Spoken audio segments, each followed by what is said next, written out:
dans le prochain épisode de Plus belle la vie. Tandis que Patrick est prêt à aller très loin pour sauver la vie de Manon et protéger sa famille, Baptiste gagne la confiance de Justine. Les colocs comprennent enfin les intentions de Malika. Attention, les paragraphes qui suivent contiennent des spoilers sur l'épisode de Plus belle la vie diffusé demain soir sur France 3. Patrick prêt à tout pour sauver Manon prévenue par Babette, Patrick arrive à temps et sauve sa famille, tandis que Ryan prend la fuite. Les Nebou interrogent alors Manon pour savoir ce qu'il faisait chez eux. Manon leur explique qu'il s'agit du chef de gang Rousseau et qu'elle lui a volé de l'argent. Le lendemain, Babette est prête à virer Manon de chez eux en raison du danger qu'elle représente, mais Patrick ne veut pas l'abandonner, d'autant qu'elle n'a pas finalisé la procédure de rétractation. Il demande à sa femme de lui faire confiance pour trouver un moyen de pression sur Ryan. Toutefois, Babette est encore sur les nerfs. Elle espère que Manon leur a vraiment tout dit pour qu'ils puissent enfin se faire confiance.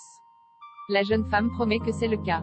De son côté, Patrick fait des recherches sur Ryan au commissariat. Il demande également des informations sur le gang Rousseau à Jean-Paul.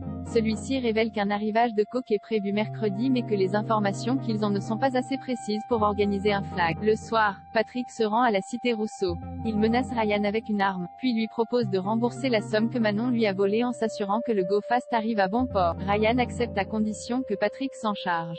Les colocs comprennent les intentions de Malika à la coloc. Malika explique qu'elle a décidé de prendre son temps avec Rocha et qu'elle a prévu de rester un moment. Elle en profite pour rendre fou ses colocataires, que ce soit en tirant de l'eau froide pendant que Nathan est sous la douche, ou en écoutant de la musique très fort pendant que Mousse est en train de lire.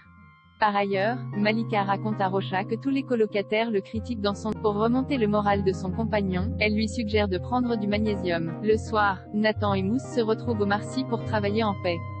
Tous deux se plaignent du comportement de Malika. Ils se rendent compte que son arrivée a coïncidé avec le retour du chauffage à la coloc. Peu à peu, ils comprennent les véritables intentions de Malika. Baptiste vient en aide à Justine alors qu'elle fait la course avec Baptiste. Justine se fait très mal à la cheville. Malgré un bandage, elle n'arrive plus à poser le pied par terre. Baptiste insiste pour l'accompagner voir Gabriel, ce qu'elle finit par accepter. À l'hôpital, Gabriel annonce à Justine qu'il s'agit d'une luxation. Il lui propose de la réduire très rapidement, même si ce sera très douloureux, pour qu'elle puisse reprendre son entraînement. Sinon, elle sera obligée de s'arrêter pendant 6 semaines et donc, de dire adieu au concours. D'abord réticente, Justine accepte la première option. À la sortie de l'hôpital, Justine remercie Baptiste car il n'a pas essayé d'en profiter pour l'éliminer en tant que concurrente.